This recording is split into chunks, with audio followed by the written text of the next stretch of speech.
Y aquí estamos con funciones de varias variables, práctica 5, última práctica del curso. Tiene 25 ejercicios, creo que nosotros debatimos la última vez los primeros 10. Los primeros 10, nos faltan los últimos 15. Estos, los del 11 al 15, tratan de derivada direccional. Para usted poder calcular derivada direccional, tiene que dominar las derivadas parciales.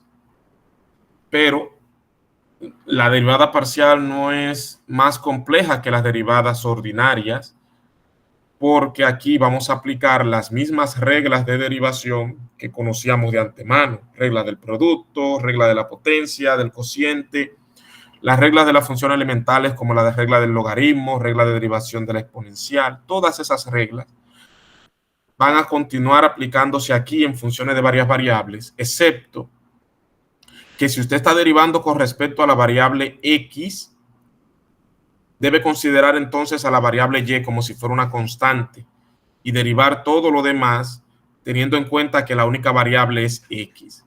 Si está derivando con respecto a y, pasaría lo mismo entonces con x. Considerará a x como constante y y como única variable.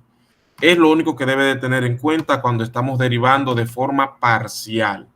Hay que especificar con respecto a cuál de las variables usted está derivando y luego de ahí aplica las mismas reglas o técnicas de derivación que conocemos de funciones de una variable. Bien. Pero en este caso no me están pidiendo la derivada parcial, sino la derivada direccional. Para calcular la derivada direccional de una función de dos variables hay una fórmula que nos va a permitir calcular la derivada direccional. Es una derivada con una dirección, como el nombre lo indica. Y esa dirección viene dada por un vector que se le da también en el mandato del ejercicio. La simbología que vamos a usar para indicar derivada direccional es la siguiente. La vamos a representar por una D mayúscula y como subíndice le vamos a colocar el vector que tiene la dirección en el que se desea calcular la derivada direccional. Vector con la dirección en el que se desea calcular la derivada direccional. Luego se coloca la función, la letra que representa a la función f, y entre paréntesis las variables de dicha función, que en este caso es una función de dos variables, pues se escribiría de este modo: derivada direccional en la dirección del vector u de f de x, y va a ser igual, y esta es la fórmula, coseno del ángulo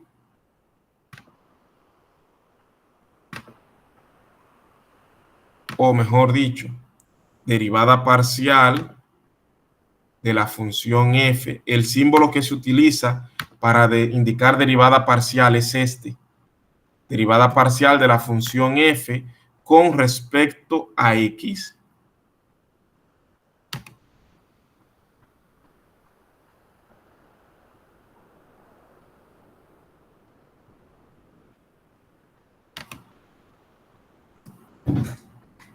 Por el coseno del ángulo que representa a la componente del vector, componente x del vector u, más derivada parcial con respecto a y de la función f por el seno del coseno del ángulo. Ahora le hablo de quién es el ángulo este. Como les había dicho, el vector u es un vector unitario, es decir, su tamaño es 1. Vector de tamaño 1 que se define mediante sus componentes. En el caso de ser un vector en el plano, es decir, de dos componentes, será coseno de teta en la dirección del eje X cuya dirección se representa por la letra I latina. Los que ya vieron cálculo vectorial o el álgebra superior pueden recordar esto, más el seno del ángulo teta por el vector unitario que está en la dirección del eje Y, que se representa por la letra J. Los vectores unitarios se representan colocándole arriba una cachuchita, no una flecha. Así que U es un vector unitario y su componente X es el coseno de teta y la componente Y es el seno de teta. Así que la derivada direccional no es nada más y nada menos que la derivada parcial con respecto a X por la componente X del vector unitario en el que deseamos calcular, el que tiene la dirección en el que deseamos calcular la derivada direccional, más la derivada parcial de la función con respecto a Y por la componente Y, que en este caso es el seno de teta, componente Y del vector unitario en el que estamos calculando la derivada direccional. Les voy a dejar ahí esta fórmula. Y ahora calculemos la derivada direccional de la función que nos dan en el mandato del ejercicio. La función es f de x, y. Déjame ver si esto me deja copiarlo o no. No puedo copiarlo. 6x raíz cuadrada de 3x más y.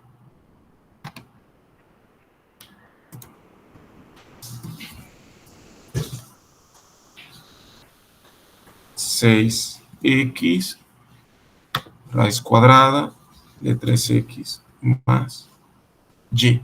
Es la función. El vector en el que nos están pidiendo que calculemos la derivada direccional es 4i más 9j. B igual a 4i más 9j. Aquí era una B que yo tenía que colocar.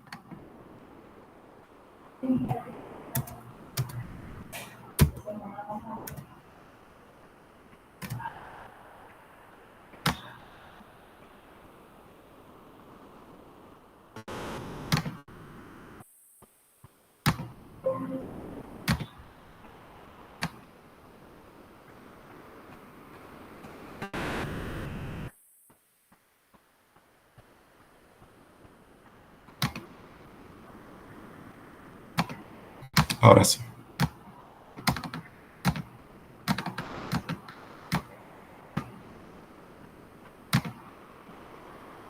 Vector B igual a 4i más 9j. ¿Y qué más me dan en el mandato? Creo que me dan un punto. En el punto 4,4. Significa que tengo que evaluar al final la derivada direccional, reemplazando la x por 4 y la y también por 4. Ok, aquí hay algo importante, y es que el vector que me han dado no es un vector unitario como el vector que sugiere la fórmula para calcular la derivada direccional. Para yo poder encontrar el vector unitario, U, necesito normalizar el vector B, es decir, dividir dicho vector entre su norma. ¿Recuerdan eso? Vector B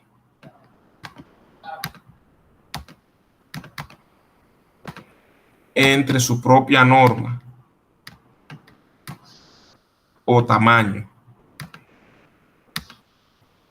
Eso me va a dar un vector que va a tener la misma dirección del vector B, pero con tamaño igual a 1 o de norma igual a 1. Pues es lo primero que tenemos que hacer, normalizar al vector B, que será 4i más 9oj entre la raíz cuadrada de la componente x del vector al cuadrado más la componente y del vector, que en este caso es 9, también al cuadrado. ¿Se recuerdan eso? ¿Cómo normalizar un vector? Los que vieron cálculo vectorial.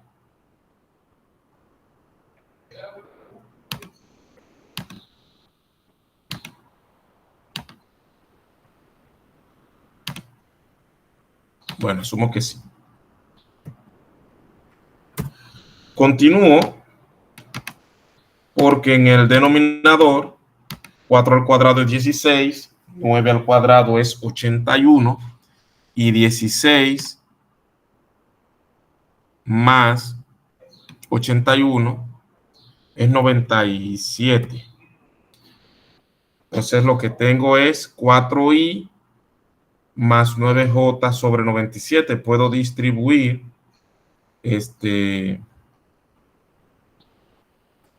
esa raíz cuadrada de 97 en el 4 y también en el 9, pero lo voy a dejar hasta ahí. Ahí tengo ya el vector unitario, cuya primera componente o componente de la dirección de x es 4 sobre la raíz cuadrada de 97. Y la componente y es 9 sobre la raíz cuadrada de 97. Significa que el coseno de teta o componente x del vector unitario es 4 sobre raíz cuadrada de 97 y el seno de teta es 9 sobre raíz cuadrada de 97. Lo menciono porque para aplicar esta fórmula tengo que conocer cuáles son las derivadas parciales con respecto a x, derivada parcial con respecto a y, el coseno y el seno del ángulo. Pues ya tengo el coseno y el seno del ángulo, ahora voy a calcular la derivada parcial de la función con respecto a x. Derivada parcial de f de x, y con respecto a x. Recuerden que si yo estoy derivando con respecto a x, la variable y es una constante y debo enfocarme solo en derivar aplicando las reglas, teniendo en cuenta que x es la única variable. Entonces, si estoy derivando con respecto a x, yo tengo que darme cuenta de que aquí tengo que aplicar qué regla de derivación. ¿Quién me dice qué regla de derivación hay que aplicar aquí si estoy derivando con respecto a x?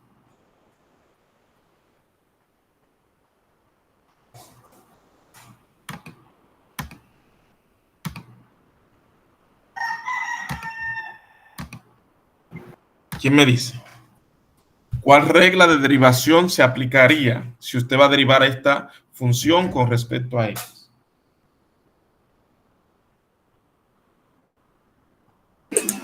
No me acuerdo mucho, pero es derivada del primero por la derivada del segundo más el primero. El producto, profe. Exacto, muy bien. Es la misma que estaba enunciando el compañero. Regla del producto. Regla del producto, porque usted tiene la función 6x multiplicada por la función raíz cuadrada de 3x más y. Regla del producto que dice que yo debo multiplicar la primera función, que en este caso es 6x, por la derivada de la segunda. Pero aquí lo que tengo es la raíz cuadrada, y recordemos que para derivar una raíz cuadrada, lo más apropiado es convertir esa raíz en una potencia, en este caso, un medio, 3x más y a la un medio. Multiplico por el exponente y multiplico por el exponente y le resto 1 al exponente. Y me va a quedar entonces 3x más y elevado a la menos un medio, al restarle 1 al exponente.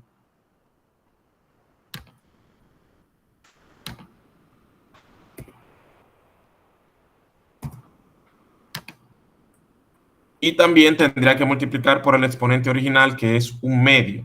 Es decir, que todo esto quedaría dividido por 2.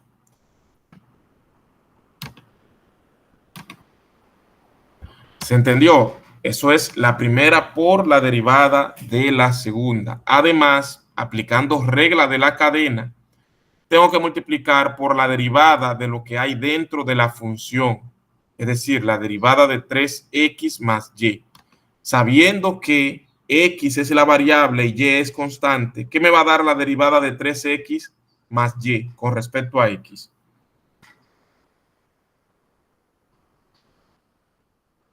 Derivada, yo no estoy integrando. Derivada de 3X más Y. no.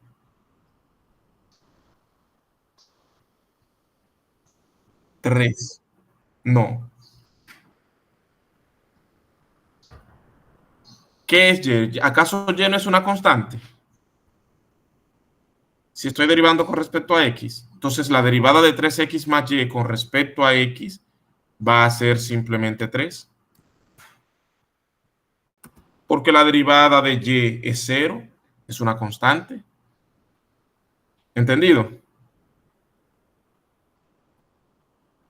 Continúo. Más, ahora, la segunda función sin derivar por la derivada de la primera, que es 6. Sería esto. Simplemente 6 por la raíz cuadrada de 3X más Y. Ahí ya tengo la función derivada con respecto a X. Lo podemos acomodar un poco más.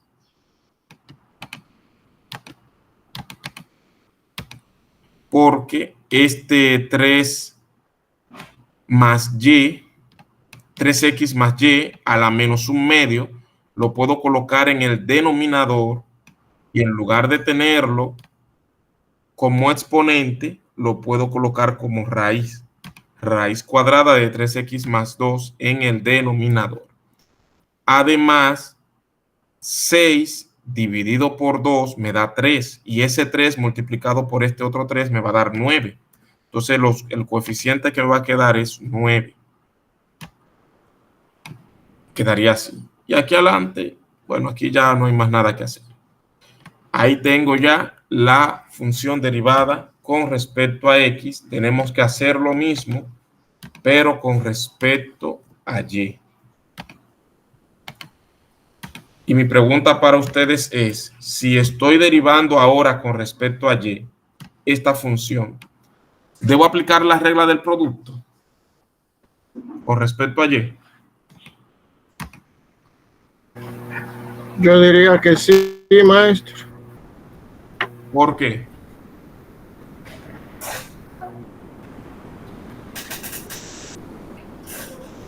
¿Cuándo Espérate. se aplica la regla del producto?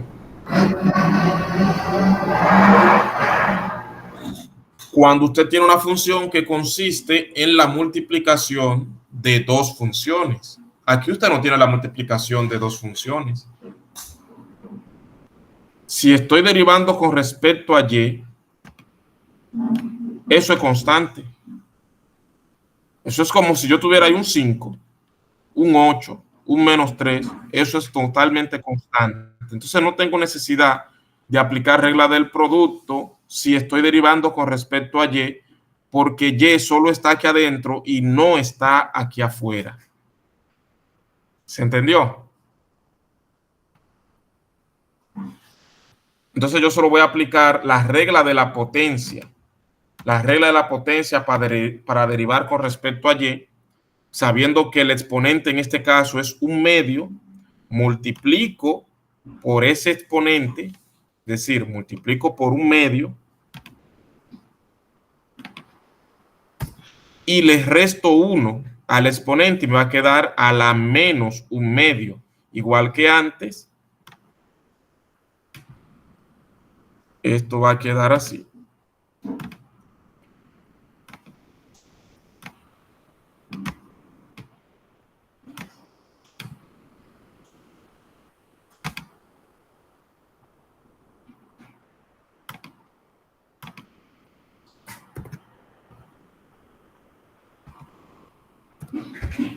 ¿Y qué me falta?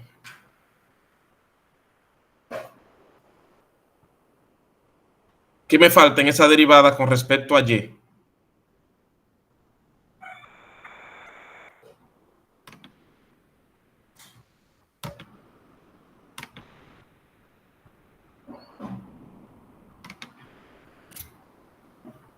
Repito, si estoy derivando con respecto a y, el 6x lo he tratado como una simple constante, lo he dejado igual aquí. La raíz la expresé como una potencia a la 1/2. Multipliqué por 1/2, me queda ese 2 dividiendo aquí, y le resté 1 al exponente, y me quedó a la menos 1/2. ¿Qué me falta? Derivando con respecto a y. La derivada de lo que está dentro de la raíz. ¿Y cuánto es la derivada de lo que está dentro de la raíz con respecto a y? 1, profe. 1. 1. Muy bien. 1. 1. Esto lo podemos organizar. Y creo que me va a quedar parecido a esto.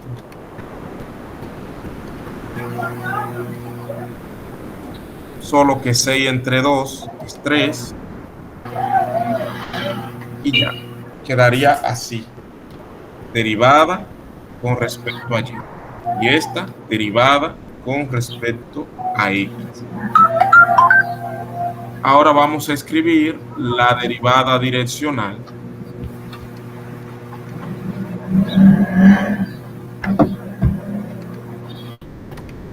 La derivada direccional entonces será derivada parcial con respecto a x. Es esto.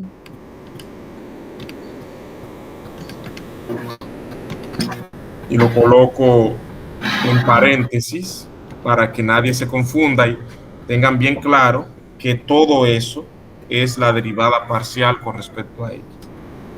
Y va multiplicado por la derivada parcial con respecto a y.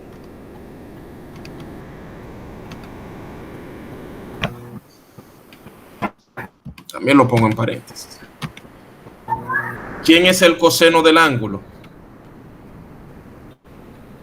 La componente x del vector unitario. 4 entre raíz cuadrada de 97.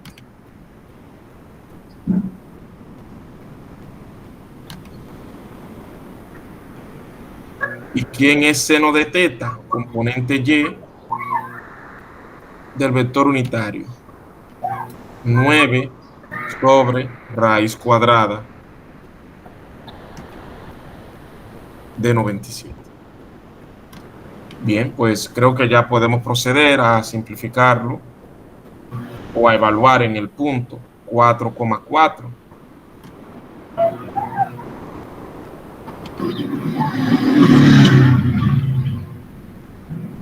Evaluando todo eso en el punto 4,4, usted puede aprovechar el hecho de que raíz cuadrada de 97 es un denominador común. Lo podemos poner fuera para no hacer muchos cálculos con él.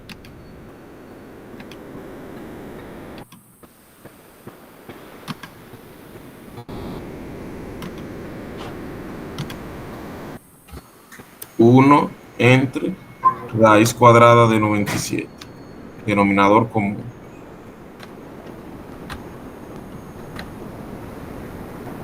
Entonces lo puedo quitar de ahí y lo puedo quitar de aquí. También nos dicen que la x va a ser reemplazada por 4 y también la y.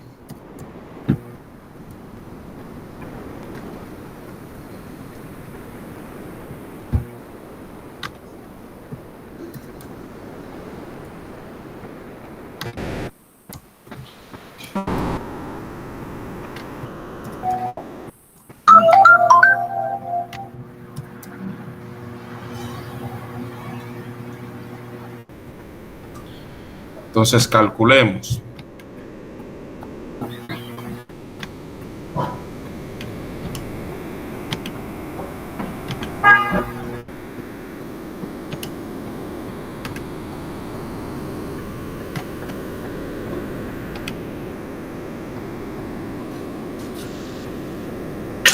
Profesor, yo tengo una duda. Ajá, dígame.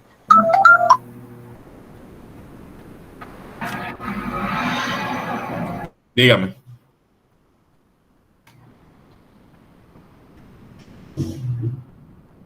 No lo escucho.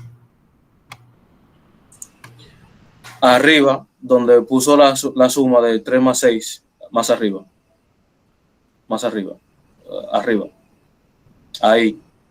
Ahí no sería 9 de la raíz cuadrada de 3x más y. Y el otro lado sería 6x raíz cuadrada de 3x más y. ¿Usted me está hablando en esta línea? Ajá. Sería 9. Exacto, sería 9. Raíz cuadrada. Sí, sí. ¿Hoy por qué 9? Porque usted lo está sumando, o sea, 3 más 6, 9. ¿Estos dos? Ajá, y sería la raíz cuadrada de 3x más y. Yo no estoy sumando eso. Yo estoy sumando todo esto Sí. con todo esto. Entonces usted tiene que multiplicar primero 6, porque recuerde el orden de las operaciones algebraicas. Primero se multiplica y se divide antes de hacer la suma. 6 entre 2 es 3 y 3 por 3 es que da 9. 9 por todo esto. Eso quedó así. Usted no puede de repente querer sumar este 6 con este 3 sin antes hacer las operaciones de potencia, raíz, división, multiplicación. Orden de las operaciones algebraicas. Continuemos. 9 por 4, 36. 3 por 4, 12. Y 12 más 4, 16. Aquí también me da 16.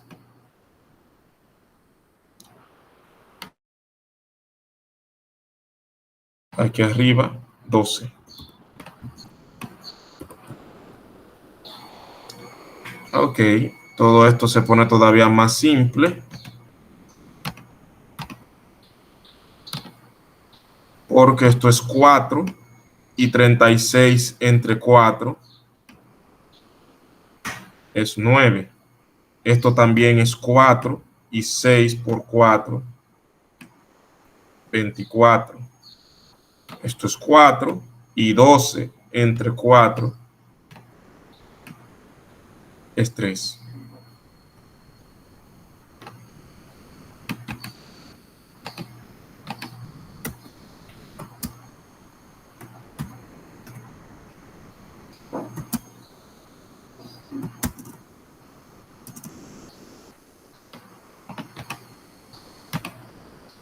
Ya el cálculo final, 9 más 24 son 33, ¿verdad? Por favor, alguien que calcule 33 por 4.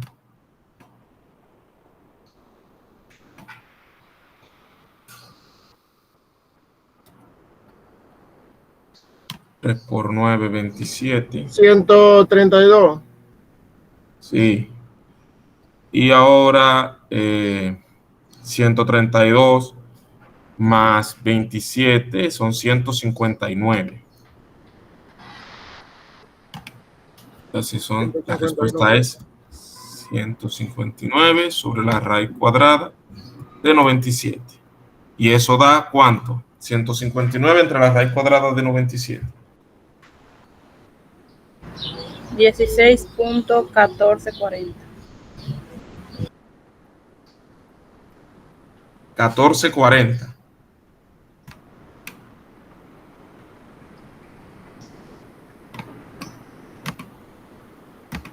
Listo. Vamos a colocar la respuesta.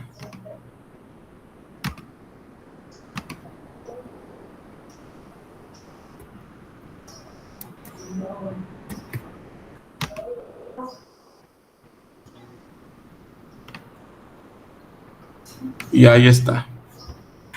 Si alguno desea tomar una captura, una imagen de este ejercicio, hágalo ahora, junto con el desarrollo. Déjenme acomodarle un poco esto, espérense.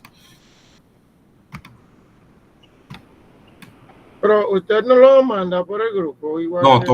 no voy a poder enviarlo, tómenlo ustedes ahora, una captura ahí. O alguien que lo tome y lo envíe por el grupo. También pueden hacerlo así.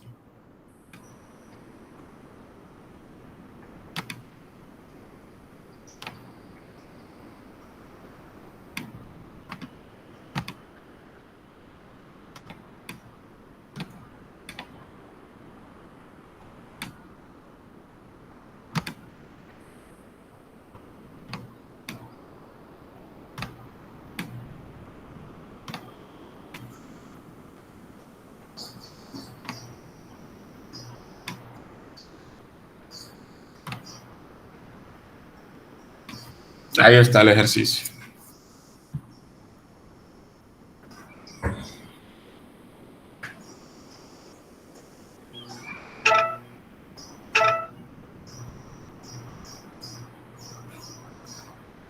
Ya. Sí, maestro. Ok.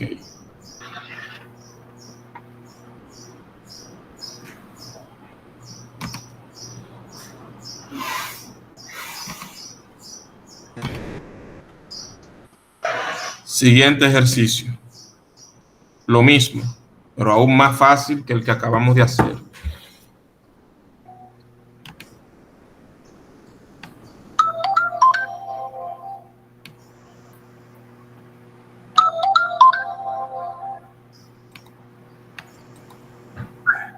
Ahora la función es xy más yz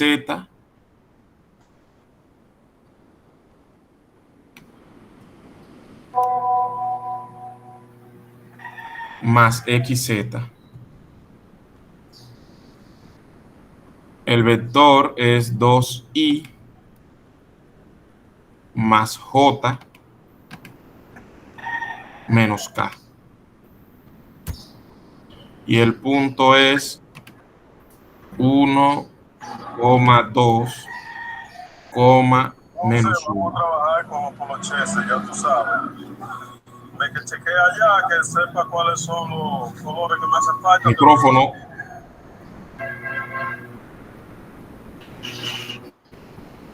Ok. En este ejercicio vemos que se trata de una función de 3 variables, x, y y z. La fórmula es la misma.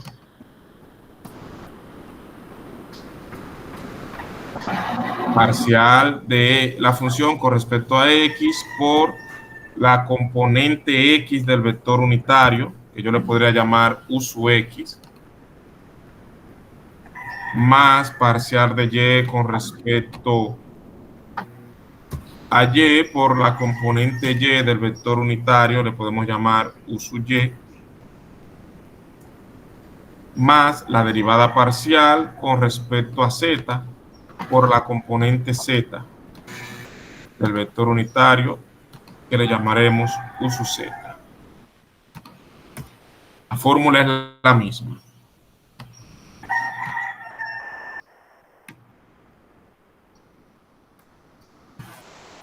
Pues busquemos primero el vector u, el vector unitario u.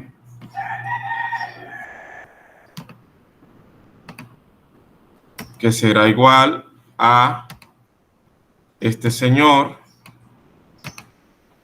2i más j menos k sobre la raíz cuadrada de la suma de los cuadrados de sus componentes. 2 al cuadrado más 1 al cuadrado más menos 1 al cuadrado.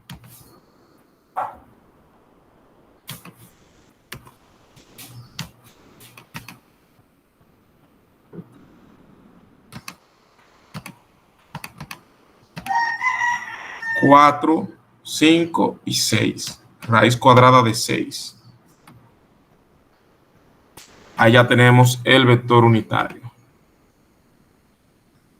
Vámonos con las derivadas parciales, que ahora voy a usar una simbología diferente para que se familiaricen con ella también. Derivada parcial con respecto a x se puede representar también como f sub x. Esa es la derivada parcial con respecto a x. Esto es otra forma de representarlo. Sería derivar todo esto tomando en cuenta que la única variable es x. ¿Quién me dice, quién me puede recitar el resultado de la derivada de esta función con respecto a x? X más Y más X más Z. No. No. ¿Cómo es la pregunta de nuevo, profe? Ah, Derivada de esta función con respecto a x. Y más Z. Y más z. Ahora sí.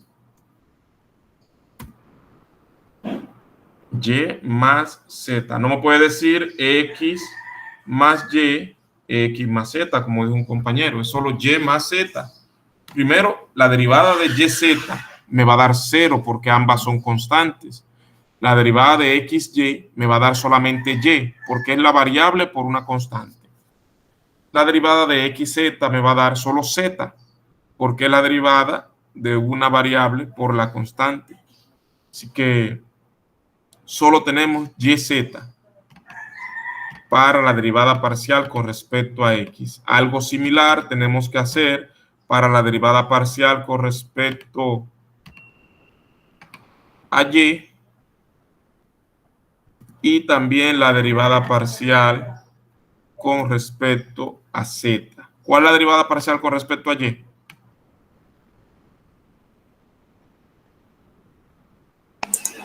X y Z. X y z no, porque si usted dice X más Z. X más ahora Z. sí, Z. x más z.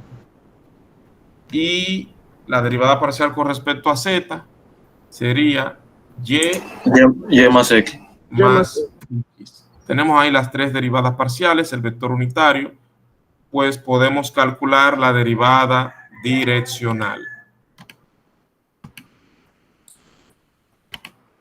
que será parcial de la función con respecto a x, que es y más z.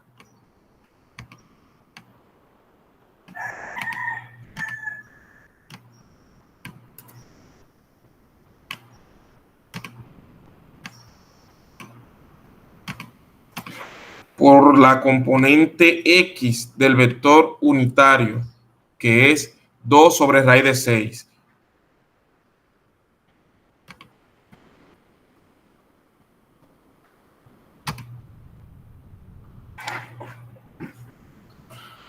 Parcial de y, parcial de f con respecto a y,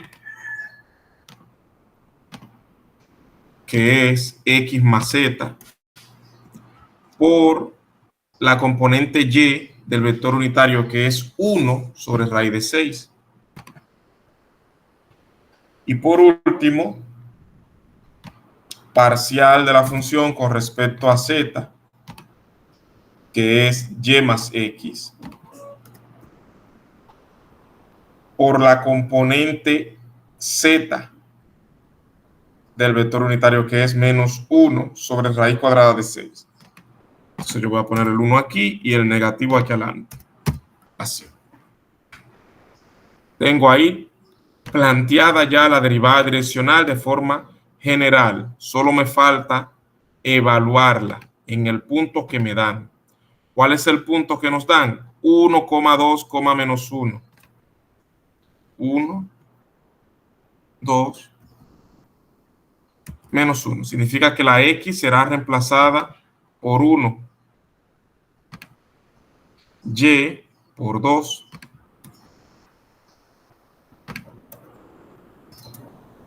Y z por menos 1.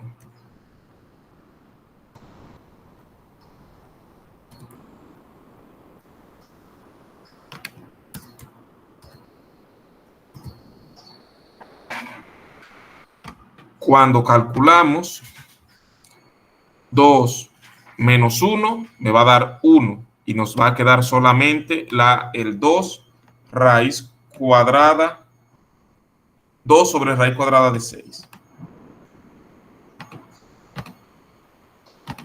Es decir, esto va a dar 1. Esto va a dar 0. y esto va a dar 3.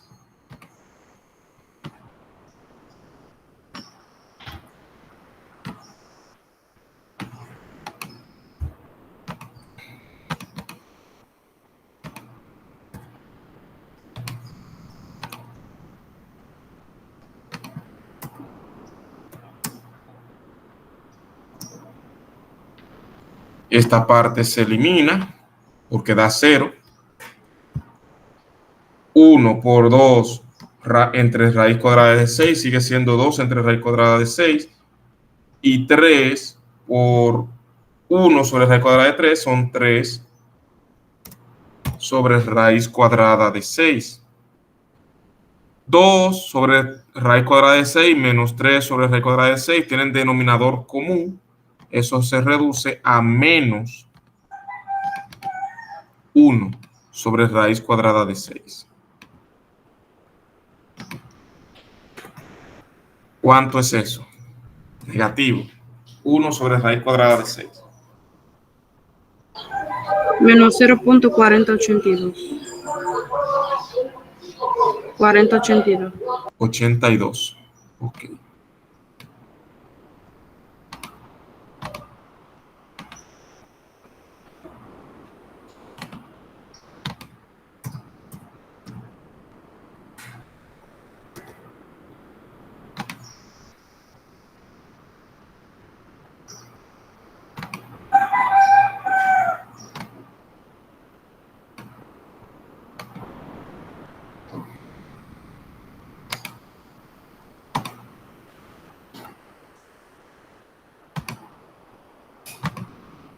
Ahí está.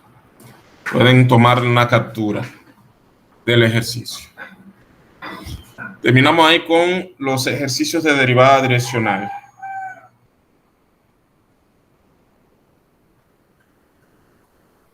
Pero se ve muy mal la imagen que enviaron. Vamos a ponerlo un poco más grande para que la imagen se vea mejor.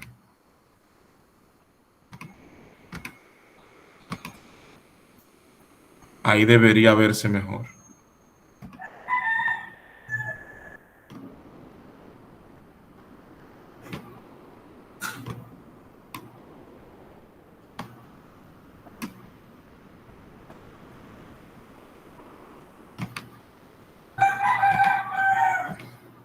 Pueden tomar la foto ahí o la captura ahí para que se vea con mayor resolución.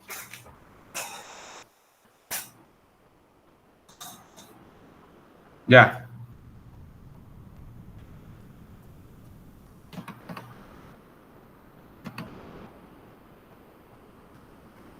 Ok.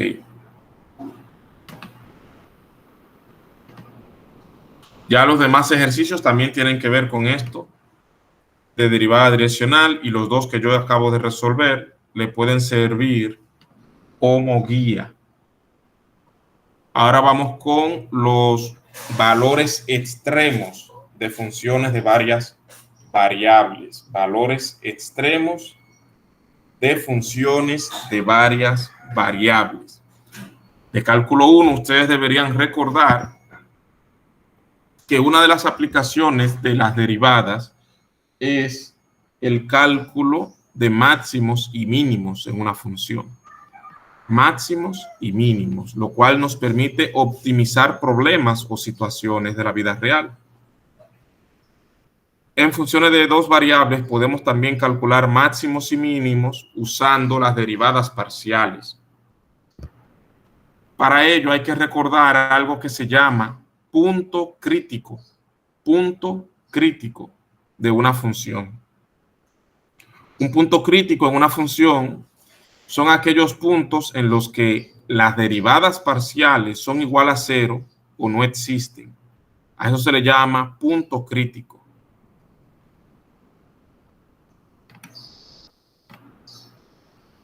Si usted tiene la función f de x, y tiene que f su x, es decir, la derivada parcial con respecto a x evaluada en a, b, es igual a la derivada parcial con respecto a y, también evaluada en a, b, y ambas son 0, entonces a, b es un punto crítico de la función.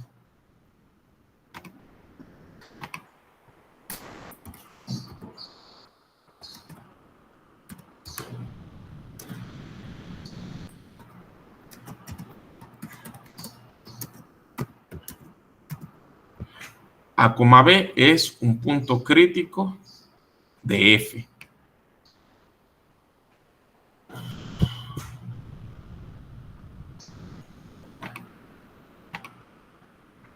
Definición de punto crítico, ahí se las he dejado. Si las derivadas parciales evaluadas en ese punto son igual a 0, me faltó algo, o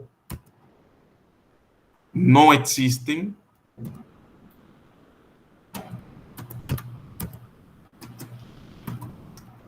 entonces a, b es un punto crítico de la función.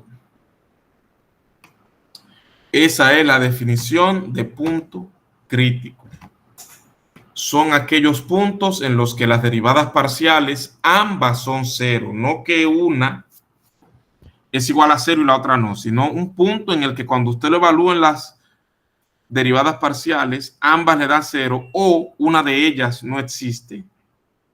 En ese caso se dice que ese punto es un punto crítico. Y los valores extremos o valores fronteras son aquellos donde la función alcanza su máximo valor o su valor mínimo, a los que le llamamos mínimos o máximos locales, o máximos y mínimos absolutos. Hay un teorema que dice que si una función tiene máximos y mínimos, es decir, extremos relativos, esos máximos y mínimos ocurren en puntos críticos. Significa que todos los máximos y mínimos son puntos críticos, pero no todos los puntos críticos son máximos y mínimos. Usted puede tener un punto crítico que no sea ni un máximo ni un mínimo, pero si tiene máximo y mínimo, ese máximo y ese mínimo son puntos críticos. ¿Se entiende lo que estoy diciendo? ¿Sí o no? La definición de punto crítico es que es un punto en el que las derivadas parciales se hacen 0 o no existen. La definición de máximo y mínimo es un punto en el que la función alcanza su mayor valor o su menor valor. Hay un teorema que relaciona esos dos conceptos porque ellos no son iguales. No es lo mismo decir máximo que decir crítico. No son iguales. Pero hay un teorema que dice que si un punto es un máximo, entonces también es un crítico. Si un punto es un mínimo, entonces también es un punto crítico. Pero ese teorema, el recíproco de ese teorema no es cierto. Si un punto es un punto crítico, no necesariamente es un máximo o no necesariamente es un mínimo. Pero si es máximo o mínimo, puedo afirmar que también es un punto crítico. Muy bien. Vamos a ver el ejercicio que nos aparece aquí.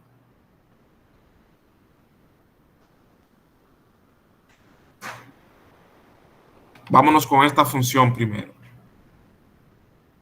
Nos piden analizar la siguiente función para localizar los puntos críticos. La función es raíz cuadrada de 4x más 16y menos x cuadrado menos y cuadrado más menos 68. Vamos a copiarla aquí.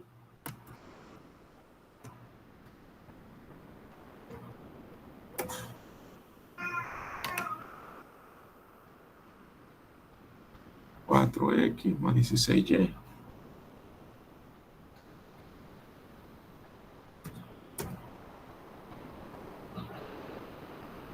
menos x cuadrado menos x menos y al cuadrado.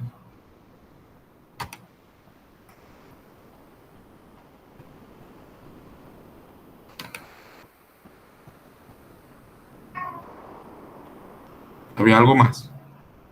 menos 68. Ahí tengo la función. Pues si yo quiero saber cuáles son los puntos críticos, tengo que encontrar esos puntos en los que las derivadas parciales ambas se hacen cero. Por eso, el primer paso será encontrar las derivadas parciales. Derivada parcial de esta función con respecto a x.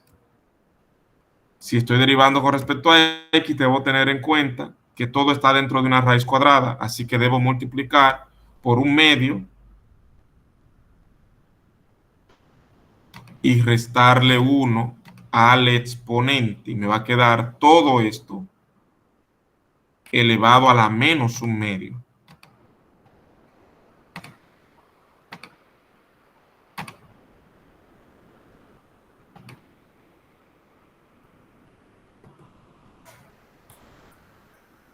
Y usando regla de la cadena, al mismo tiempo tengo que multiplicarla por la derivada de lo que está aquí adentro. Con respecto a x, no olviden, me va a quedar 4 menos 2x. ¿Se entendió? Ya ahí tengo la derivada con respecto a x. Vamos a hacer ahora la derivada con respecto a y.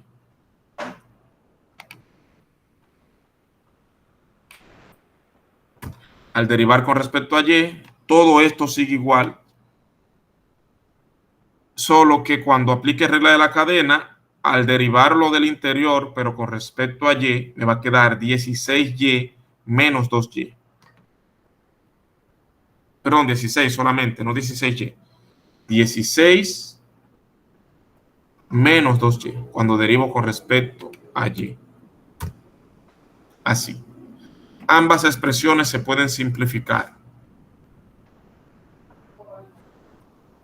quedando en el denominador 2 raíz cuadrada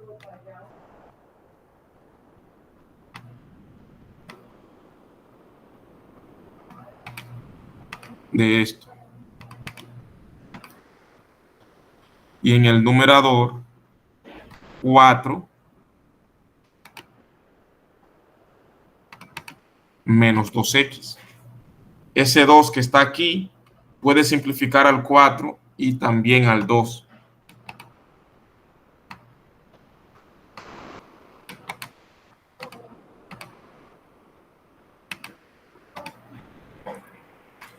Y quedará 2 menos x. Lo mismo pasa con esta otra de abajo.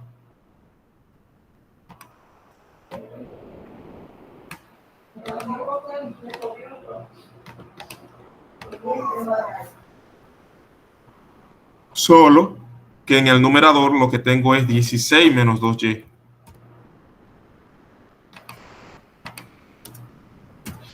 Y el 2, cuando simplifica el 16, se convierte en 8. Y quedaría así. Ahora yo tengo que buscar dónde esto y esto, ambos son iguales a 0. Es decir, para que esto sea igual a 0 y esto igual a 0, ¿qué debe ocurrir? ¿Quién me dice qué debe ocurrir para que esa expresión sea igual a 0? ¿En qué valor de x ocurre eso?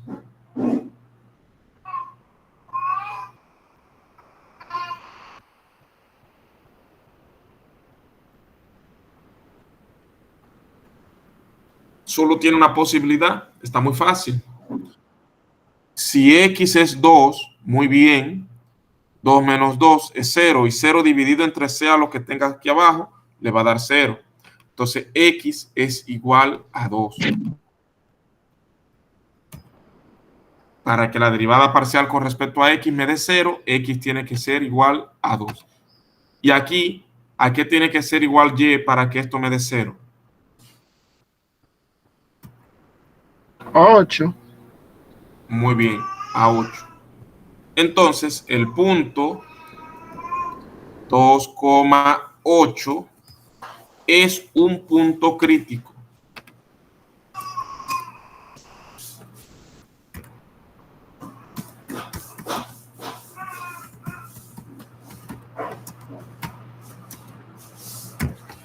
es un punto crítico de f.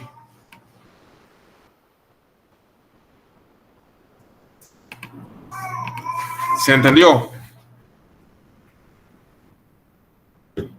Díganme.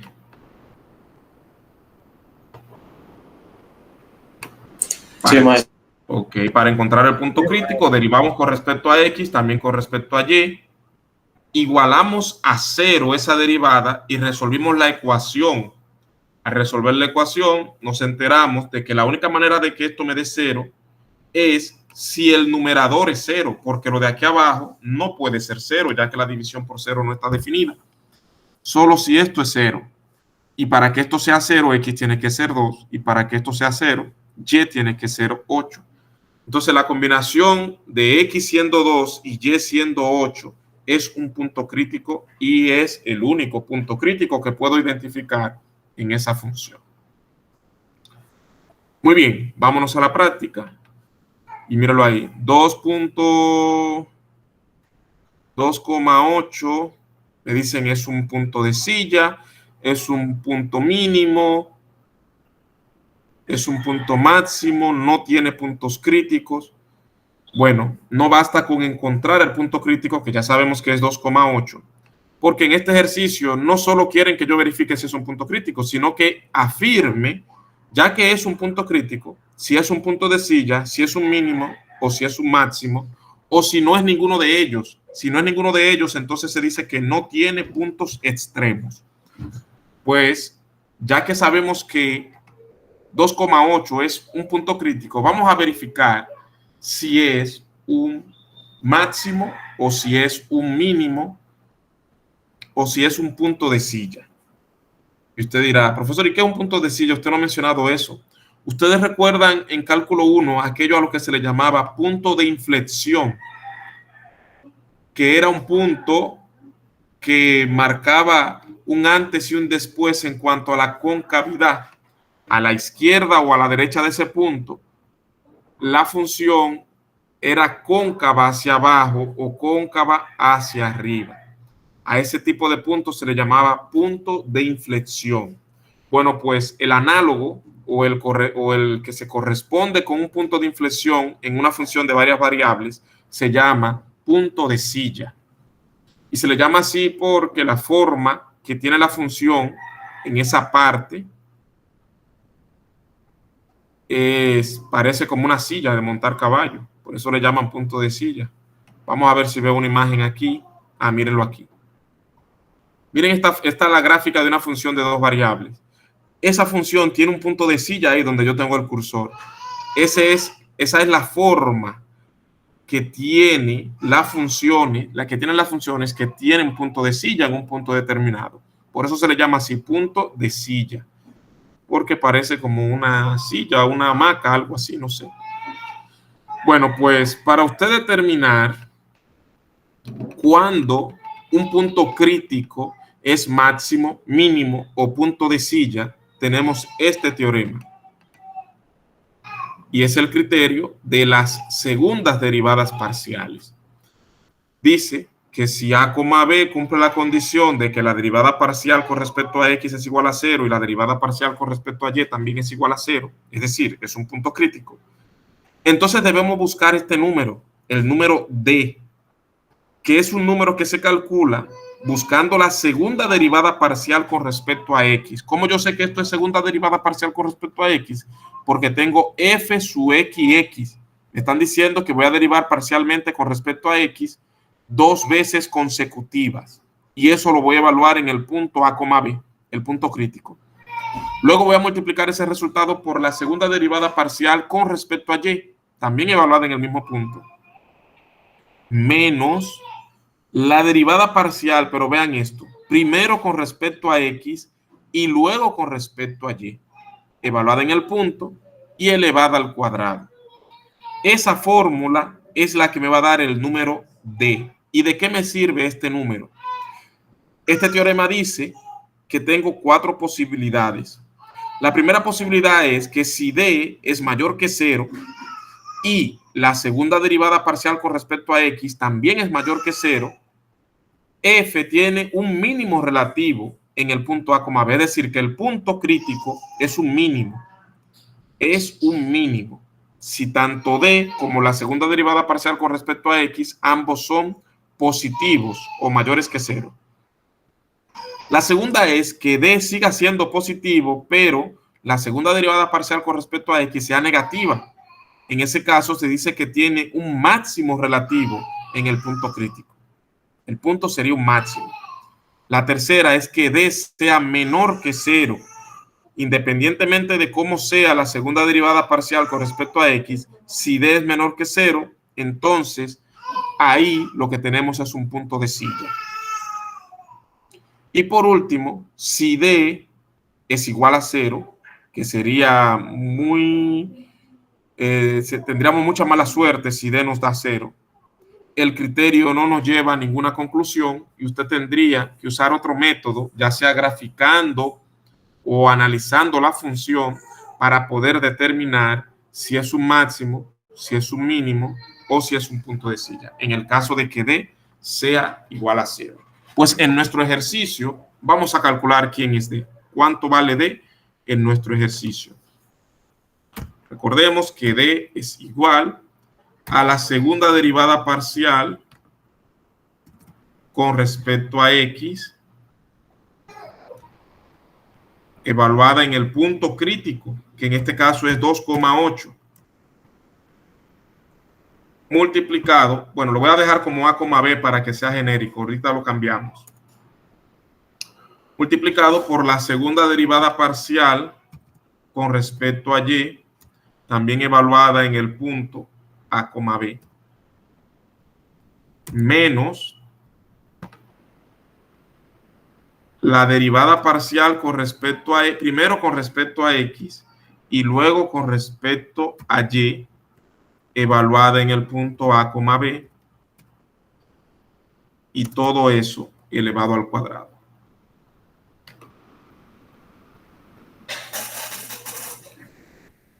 Calculemos entonces. Busquemos primero derivada parcial, segunda derivada parcial con respecto a X de la función. Yo tengo aquí la primera derivada parcial con respecto a X, que es esto que me quedó aquí. Pues yo tengo ahora que derivar una vez más esto mismo con respecto a X para poder obtener la segunda derivada parcial con respecto a X. Un poco largo, pero hay que hacerlo. Hay que aplicar regla del cociente, la de abajo por la derivada de la de arriba, menos la de arriba por la derivada de la de abajo. Entonces tengo, aplicando reglas del cociente, la de abajo, que es todo esto, por la derivada de la de arriba, que es menos 1.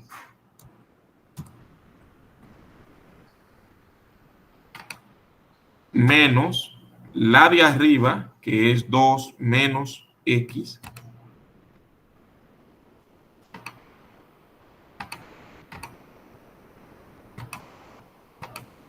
Por la derivada de la de abajo, la derivada de todo esto que está aquí, como es una raíz,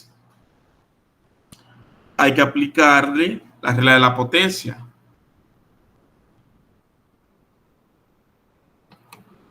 Yo sé que va a quedar abajo, porque cuando le reste 1 al exponente va a quedar a la menos 1/2.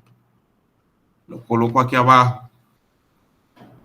Y también con un 2 ahí. Espero que no se me estén perdiendo. Y aquí arriba voy a colocar la derivada con respecto a X de lo que está dentro de la raíz, aplicando regla de la cadena, que sería 4X menos 2X. Perdón, 4 menos 2X. Ahí ya tengo... perdón, hice algo mal porque puse esto dividiéndolo a todo y no es así. Es solo dividiendo esto.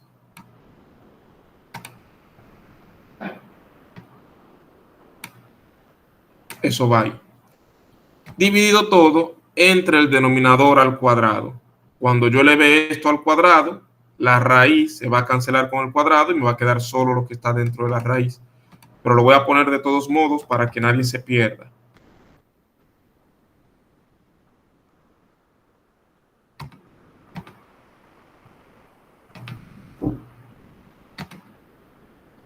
Al cuadrado. Si usted quiere, simplifica, pero yo, como sé que voy a evaluar en este punto, al fin y al cabo voy a evaluar en ese punto, prefiero no simplificar y evaluar directamente para no perder tiempo, ya que cuando yo evalúe en 2, todo esto de aquí se me va a hacer 0, porque 2 menos x, reemplazando la x por 2, independientemente de quién sea y, eso me va a dar 0. Así que yo voy a evaluar en lugar de ponerme a simplificar. ¿Entendieron? Porque me ahorro mucho trabajo.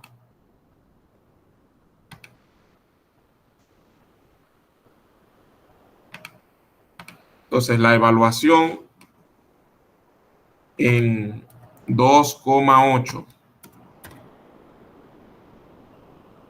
será, esto de aquí se va a hacer 0 completo, lo voy a tachar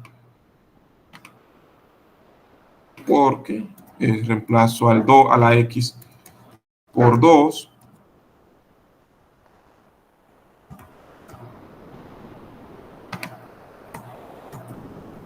la y por 8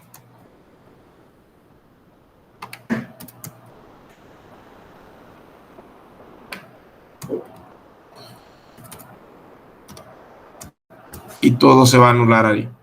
Pero aquí sí me va a dar algo diferente.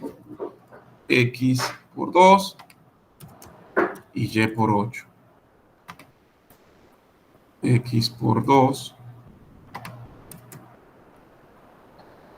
y y por 8. Alguien que vaya calculando eso, por favor. Lo que está dentro de la raíz, a ver qué queda.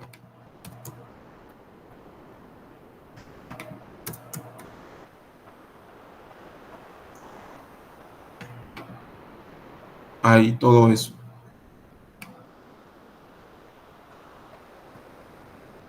Aquí puse algo malo porque lleva por 8.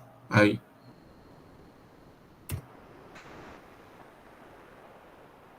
Y aquí también va por 8. Ahora sí. 4 por 2, 8. 16 más 16 por 8. Menos 2 al cuadrado, menos 8 al cuadrado, menos 68. 48 da todo eso ahí dentro. Y recuerden, no olviden que tengo aquí un menos 1. Entonces en el numerador me quedó menos 48. Menos raíz de 48, perdón, porque está dentro de una raíz.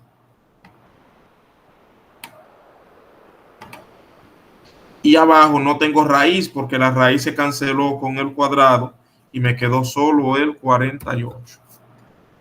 Menos 48 sobre 48 es lo que queda. A mí no me interesa mucho la cantidad, solo me interesa si es positivo o negativo. Pero bueno, vamos a ver. Eso es la segunda derivada parcial con respecto a x evaluada en el punto. Hay que hacer lo mismo, pero con y. Segunda derivada parcial de la función con respecto a y. Busco primero lo que obtuvimos cuando derivamos con respecto a y, fue esto. 8 menos y sobre la raíz, sobre el mismo radical. Entonces, cuando yo estoy derivando es la de abajo por la derivada de la de arriba. La derivada de la de arriba me va a seguir dando menos 1.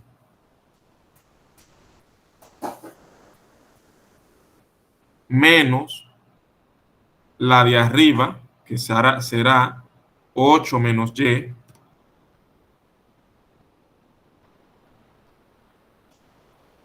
Por la derivada de la de abajo. Cuando yo derive esto con respecto a y, me queda 16 menos 2y. Y ya, todo igual. Todo igual. Igual que antes, cuando yo evalúe en el punto, esa parte ahí se me va a hacer 0.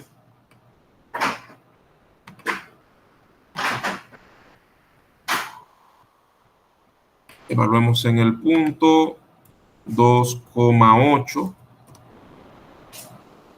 reemplazando la X por 2, la Y por 8.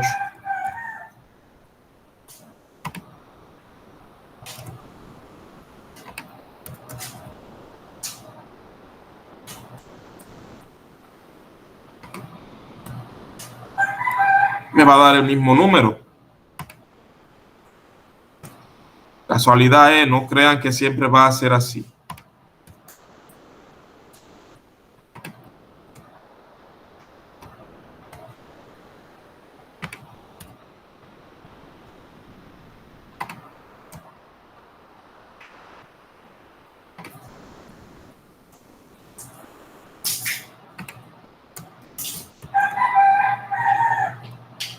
Aquí, cuando yo reemplace la Y por 8, igual que antes, me va a dar 0.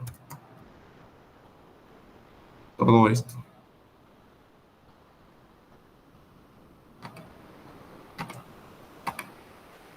Y dentro del radical sigo teniendo aquí arriba menos raíz cuadrada de 48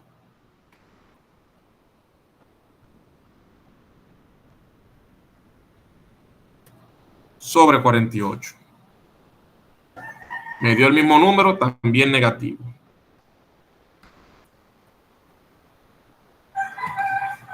¿Qué cosa me falta? La derivada parcial con respecto a X, primero con respecto a X y luego con respecto a Y.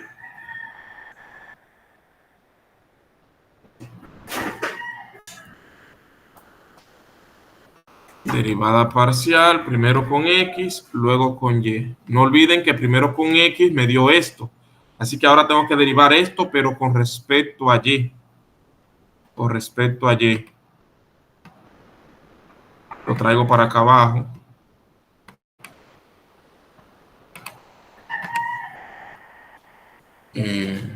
Vamos a ponerla aquí abajo para que nos sirva de apoyo. Dígame. Cuando yo evalúo lo que está dentro de la integral, no me da eso, me da 0. Digo, dentro de la raíz. ¿Dentro de la raíz le da 0? Sí.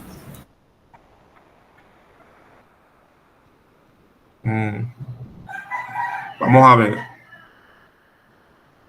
Esto es 2 por 8. 8 sería 3 por 8. No, 8 al cuadrado.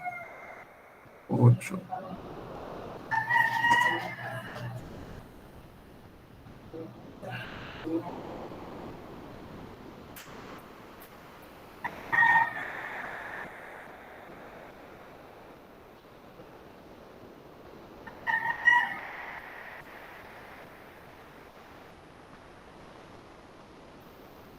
Es cierto, da 0.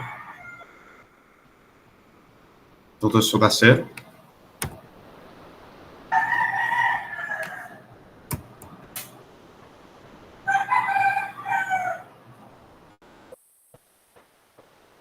El problema entonces es que no se puede dividir por 0. Porque aquí abajo no es 0 lo que me da 0 sobre 0. Forma indeterminada. Significa que el teorema, ¿sabe hasta dónde nos está conduciendo el teorema? Donde yo le decía que teníamos mucha mala suerte. Porque D no es no concluyente. Es no concluyente. No podemos determinar si es un máximo o un mínimo usando este teorema. Tenemos que acudir a otro análisis para saber si en ese punto la función tiene un máximo o un mínimo. El otro análisis consiste, en este caso, como veo que hay cuadrados, sería completar cuadrados. Vamos a hacerlo entonces, no nos queda de otra.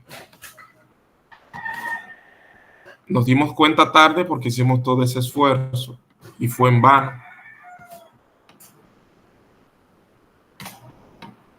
Así que copio la función de nuevo.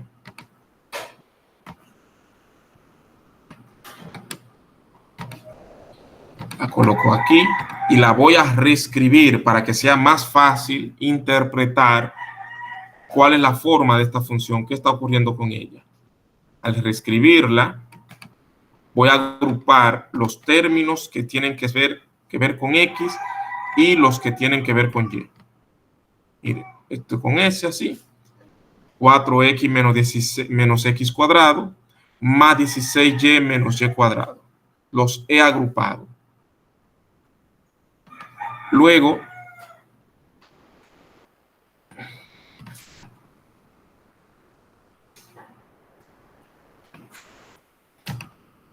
ahí. Y ahí.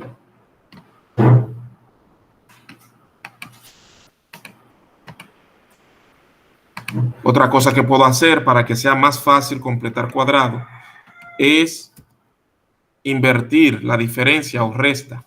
Poner el signo negativo delante para que en lugar de que sea 4X menos X cuadrado, que sea X cuadrado menos 4X.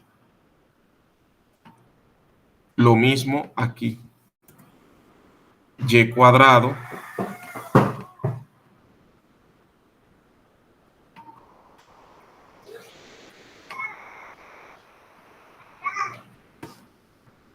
menos 16Y. ¿Entienden lo que hice? Procedo ahora a completar cuadrados. No olviden que para que esto sea un trinomio cuadrado perfecto, yo necesito el cuadrado de la primera menos 2 veces la primera por la segunda más la segunda al cuadrado. Pero si esto de aquí es menos 2 veces la primera por la segunda y la primera yo sé que es X, ¿cuánto tiene que ser la segunda si esto es 2 veces la segunda? ¿Quién me dice? ¿Se les olvidó completar cuadrados?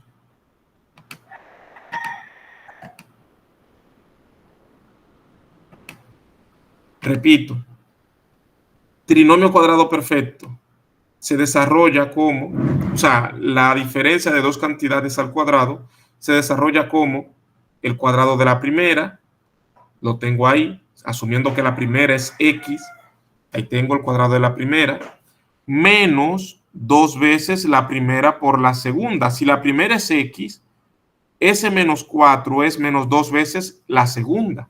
¿Quién es la segunda para que menos 4 sea 2 veces la segunda?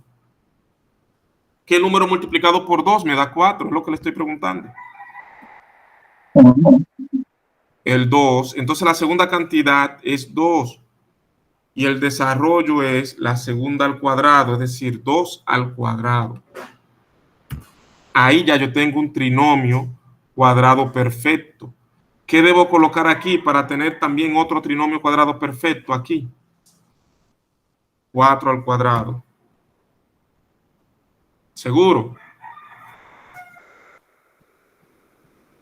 ¿Qué número multiplicado por 2 es el que da 16? 8, entonces no puede ser 4 al cuadrado, es 8 al cuadrado.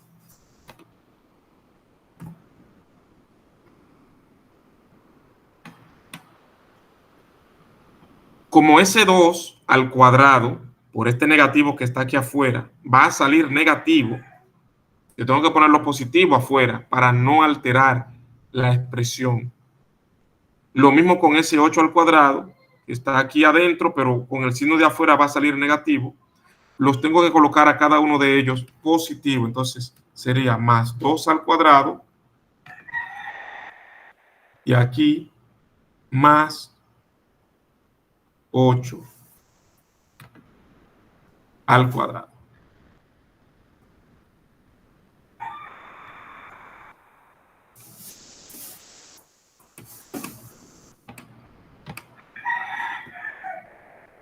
Continúo aquí abajo.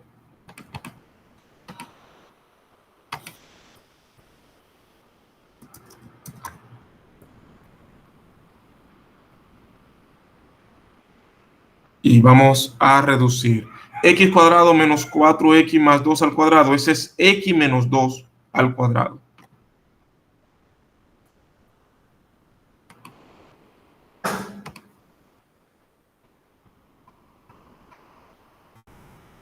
Esto es 4. Esto es y menos 8.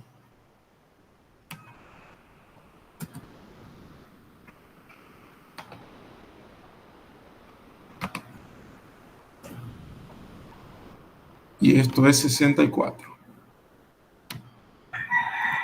Curiosamente, 4 más 64 va a dar 68, que se va a cancelar con ese 68 que está restando.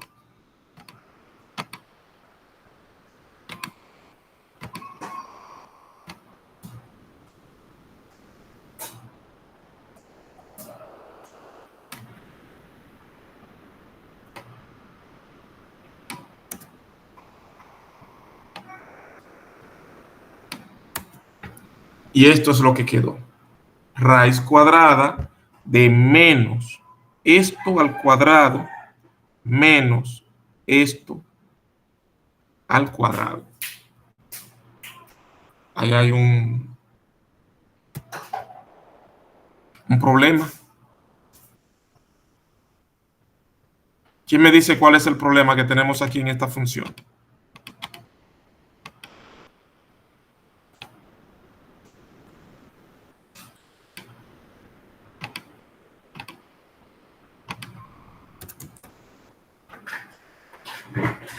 Ese negativo. La función no está definida. Déjeme ver si fue que la copiamos mal. 4x más 16x menos x al cuadrado menos y al cuadrado menos 68. Está bien copiada.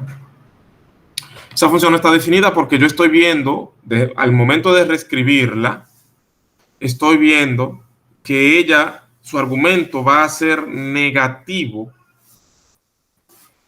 para todos los valores de x y de y, excepto cuando x es 2 y y es 8. Porque cuando x es 2 y y es 8, esto me va a dar 0 y voy a tener la raíz cuadrada de 0, ahí va a estar definida. Es el único punto en el que está definida. Después no estaría definida en ningún otro. No está definida en ningún otro. ¿Entienden lo que digo? Así que el punto 2,8 es un punto crítico, pero ni es máximo, ni es mínimo, ni es punto de silla, porque es el único punto en el que está definida la función. Es trivial, es una función trivial.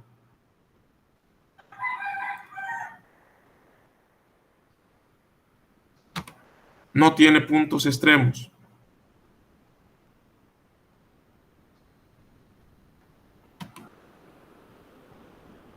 Puede quedar incorrecto, exacto, porque me parece que hay un error en la creación del ejercicio, porque no está definida. Tengo que revisar esa función porque de esa manera siempre le va a dar incorrecto. No se preocupen, yo la voy a corregir cuando terminemos ahora. El siguiente ejercicio dice hallar tres números positivos x, y, z, tales que la suma es 89 y la suma de los cuadrados es mínima. Esto es un ejercicio de optimización en el que yo necesito encontrar esos tres números positivos, los tres, tales que la suma de ellos es 89, pero que al mismo tiempo la suma de los cuadrados es mínima. Este lo voy a dejar ahí porque cuando lo corrija se lo voy a enviar ya corregido, con la función corregida. La función a la que tiene un problema, hay que modificar la función, porque esa función no está definida. En el ejercicio que acabamos de ver, me están pidiendo que encuentre los números x, y y z, todos positivos, Todos los tres son mayores que 0. Vamos a ponerlo aquí. X mayor que 0, Y mayor que 0, y z mayor que 0, tales que x más y más z es igual, como dice el mandato, a 89. Y además, x al cuadrado más y al cuadrado más z al cuadrado es mínima.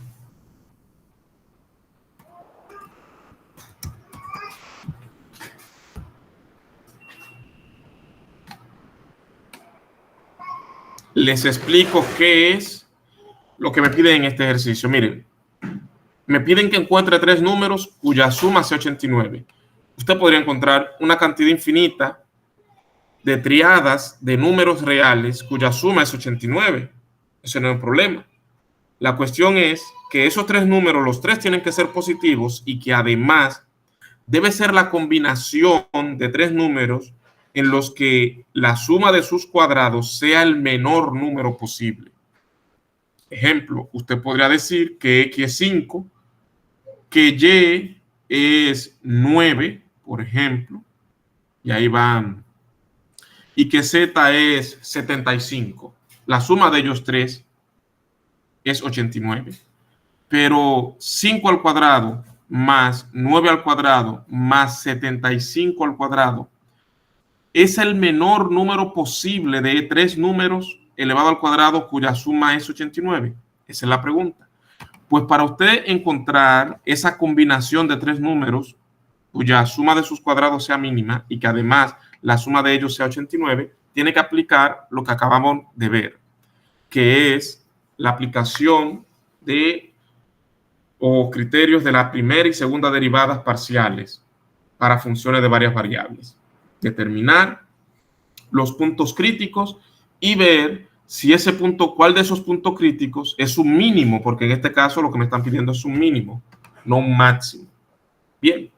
Sin embargo, la función que tenemos a mano en este caso es la función f de x, y, z, porque es una función de tres variables, igual a x cuadrado más y cuadrado más z cuadrado. Eso es lo que queremos minimizar. Esa es la función que queremos minimizar, pero es una función de tres variables. Y es más incómodo trabajar con una función de tres variables que con una función de dos variables. Es por eso que de esta ecuación que está aquí arriba, yo voy a despejar a z. Y voy a decir que z es igual a 89 menos x menos y, con la intención de convertir esta función que originalmente es de tres variables, convertirla en una de solo dos variables. En lugar de x, y y z, voy a tener solo x y donde quiera que me aparezca z, voy a poner lo que equivale z, a lo que equivale z, que es 89 menos x menos y al cuadrado. Con eso ya tengo una función de solo dos variables y puedo buscar la derivada parcial con respecto a x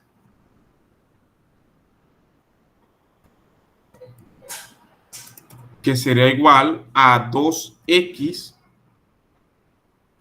más 2 por 89 menos x menos y por menos 1.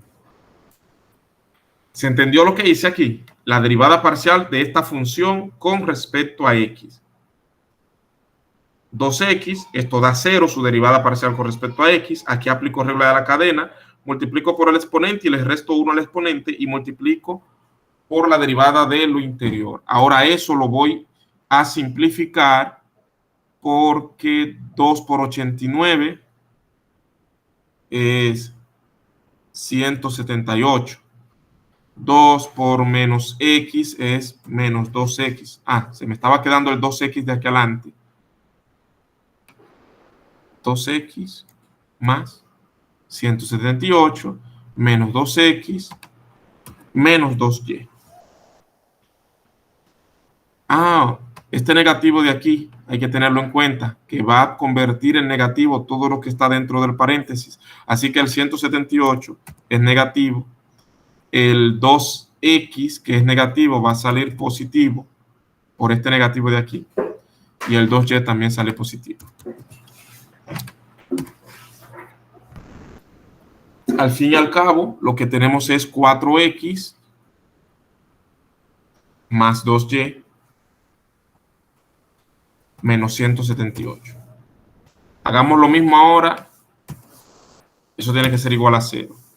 Hagamos lo mismo con la derivada parcial, pero con respecto a y.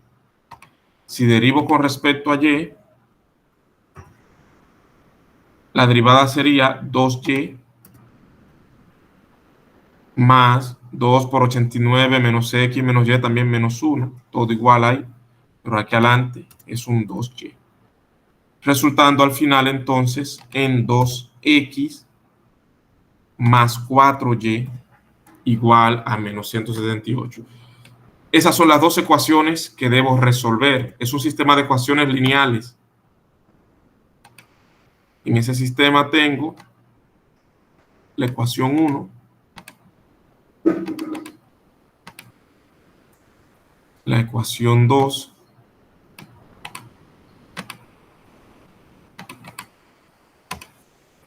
¿y cómo puedo resolver este sistema? Yo podría, déjame ver, multiplicar por menos 2 la ecuación 1 y sumarlas, y sumar los resultados. Si multiplico por menos 2 la ecuación 1, aquí voy a tener menos 8x, aquí voy a tener menos 4y, y esto multiplicado por menos 2 se vuelve positivo, y esto sería 356. Así quedaría, a multiplicarlo por menos 2. Ahora vamos a sumar las ecuaciones. Si sumo las ecuaciones, las y se van a cancelar y me va a quedar solamente menos 6x, sumando aquí menos 8x con 2x, y 356 menos 78 es menos 178 es 178, igual a 0. Por lo tanto, x sería igual a menos 178 sobre menos 6. ¿Cuánto es menos 178 entre menos 6?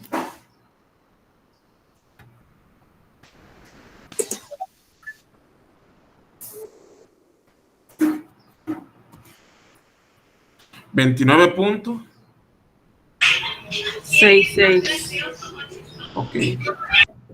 Tengo a x. Con ese valor de x puedo determinar el valor de y en cualquiera de las ecuaciones que ya tengo del inicio. Voy a sustituir ese valor en esta ecuación.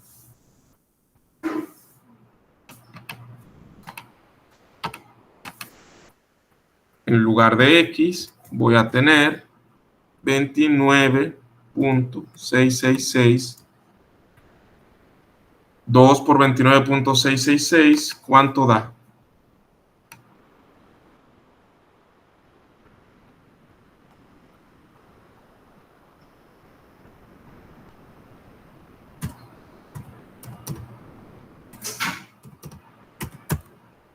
Bueno, pues de ahí despejemos a y. Al despejar a y, quedará que y es igual a 178 menos 59.3333 sobre 4. A mí me dio 39.32. ¿Cómo? 59.32. Bueno, parece que usted redondeó demasiado, pero es lo mismo, la diferencia es en una décima. Ok. Sí. ¿Cuánto da esto?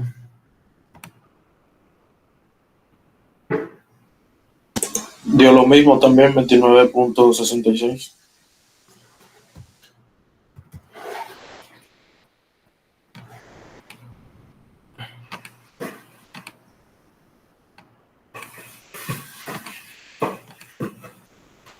Hay que buscar ahora a Z. No olviden que Z es esto.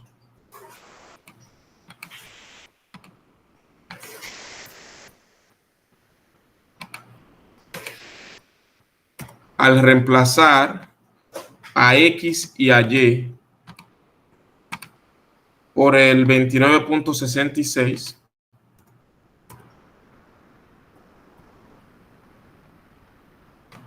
¿cuánto da Z?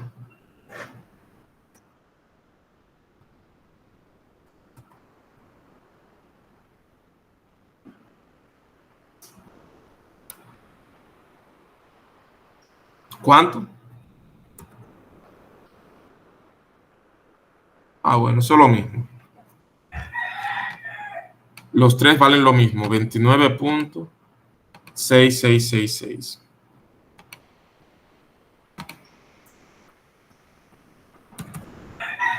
Ah, bueno, hay que leer qué es lo que dice aquí. Nota, responda colocando únicamente el número más grande en formato decimal. Como los tres valen lo mismo, basta con colocar uno cualquiera de ellos. Ahí está. A ese sí pueden tomarle la foto. Tomar la foto aquí al mandato y al desarrollo.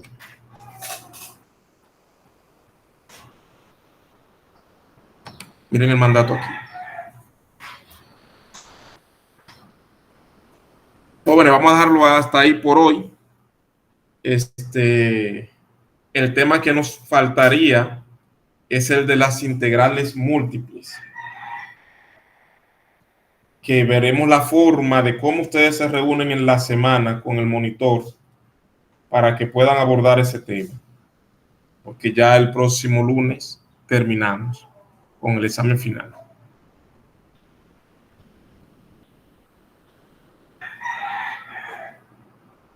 ¿Alguna pregunta? Sí, maestro, yo tengo una. Sí, dígame. El examen final, que es el lunes, evidentemente, hay que llevar alguna hoja para entregarle el desarrollo de los ejercicios. Yo voy a llevar las hojas que ustedes necesitan. Sí, no se preocupe. Okay. Solo lleve lápiz. Sí. Sí, y ya, y manténgase atento al grupo, porque estaré enviando unas informaciones también. Perfecto. Ok.